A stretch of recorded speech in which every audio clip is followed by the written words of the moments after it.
Après avoir ouvert la mallette de transport, nous découvrons l'appareil Testo 557S, ainsi que deux sondes de température 115i et la sonde de vide 552i.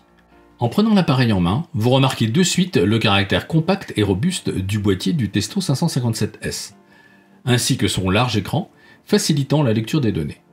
À la première mise en route, il est nécessaire d'enlever la languette en plastique à l'arrière de l'appareil. L'appareil s'allume. Vous pouvez choisir la langue désirée. Un QR code apparaît. C'est le lien de téléchargement de l'application Testo Smart.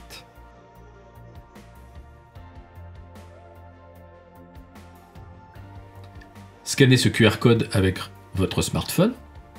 Vous arrivez directement à la page pour effectuer le téléchargement. Nous reviendrons sur l'application Testo Smart plus tard.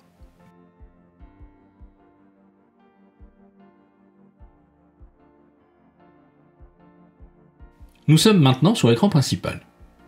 Nous avons les indications de surchauffe et sous refroidissement, les pressions, basse et haute, un graphique analogique représentant la lecture de la valeur réelle spécifique au réfrigérant.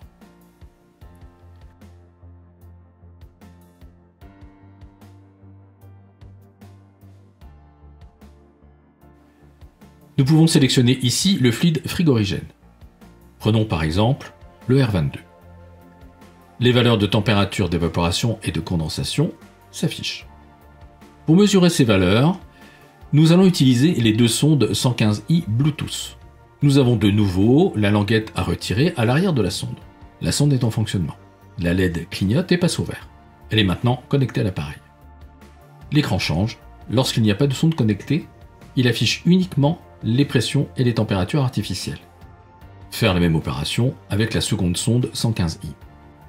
La seconde sonde vient de se connecter. Une valeur apparaît. Quand il y a connexion, on voit toutes les valeurs nécessaires.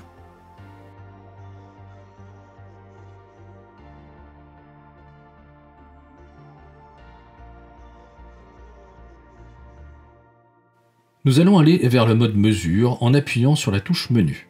Et nous choisissons le mode évacuation, ou tirage au vide. À partir de cet écran, vous avez la possibilité de définir des valeurs cibles au niveau du vide. Pour procéder à la mesure, nous avons besoin de la sonde 552i. Pour sa mise en route, nous devons aussi enlever la languette. Mais celle-ci se trouve à l'intérieur de la sonde.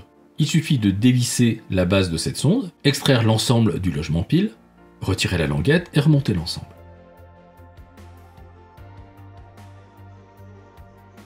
La LED clignote, passe au vert. Les trois signes plus montrent que la sonde est bien connectée, mais que les valeurs sont hors plage de mesure.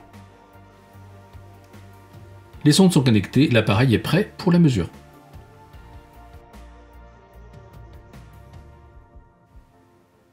Nous reprenons le smartphone et nous allons connecter l'application Testo Smart à votre appareil. La connexion Bluetooth est établie et les valeurs s'affichent aussi sur notre smartphone. Plusieurs vues sont possibles. Clone de l'écran de l'appareil, graphique ou sous forme de tableau. Nous pouvons enregistrer ces valeurs, en éditer un rapport en PDF et bien sûr l'envoyer par mail.